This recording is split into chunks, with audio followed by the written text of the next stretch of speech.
MSN football ടോക്സിലേക്ക് അവർക്കും സ്വാഗതം. ബാഴ്സലോണയുടെ സൂപ്പർ താരമായിട്ടുള്ള ലാമിൻ യമാലിന് വീണ്ടും പരിക്ക്. താരത്തിന് പരിക്ക് പറ്റിയിരിക്കുന്നത് പ്യൂബിസ് ഭാഗത്ത് ആണ്. ലാമിൻ യമാലിന് പുതിയ പരിക്ക് വന്നിട്ടുള്ളത് പ്യൂബിസ് പ്രദേശത്ത് ഒരു ചെറിയ അസ്വസ്ഥത അനുഭവപ്പെടുന്നു. ഈ പരിക്ക് കാരണം താരത്തിന് ഇനി 2-3 ആഴ്ചത്തോളം ഇനി കളിക്കാൻ കഴിയില്ല എന്നാണ് ഇപ്പോൾ ബാഴ്സലോണയുടെ സ്റ്റേറ്റ്മെൻറ്റ് ഇറക്കിയിട്ടുള്ളത്. അതുപോലെ തന്നെ ലാമിൻ യമാലിന് ഈ വരുന്ന ഞായറാഴ്ച സെവില്ലയ്ക്കെതിരെ മത്സരമുണ്ട്.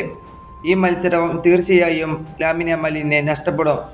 അതുപോലെ തന്നെ സ്പെയിൻ ദേശീയ ടീമിൻ്റെ മത്സരങ്ങളും നഷ്ടമാകും എന്നാണ് ഇപ്പോൾ ഫബ്രിസിയോ റൊമാനോ അടക്കമുള്ള മാധ്യമപ്രവർത്തകർ ഇതിലൂടെ പറയുന്നത്. വല്ലാത്തൊരു കഷ്ടം തന്നെയാണ് യമാലിൻ്റെ കാര്യം. അതുപോലെ തന്നെ കഴിഞ്ഞ ഇൻ്റർനാഷണൽ മത്സരത്തിൽ ലാമിൻ യമാൽ സ്പെയിൻ ദേശീയ ടീമിന് വേണ്ടി കളിച്ചിരുന്നു.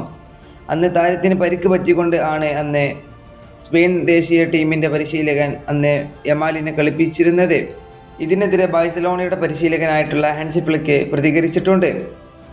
ഈ വീഡിയോ ഇവിടെ അവസാനിപ്പിക്കുന്നു. ഫുട്ബോൾ ലോകത്തെ കൂടുതൽ വിശേഷങ്ങളുമായി അടുത്ത വീഡിയോയിൽ വീണ്ടും കാണാം.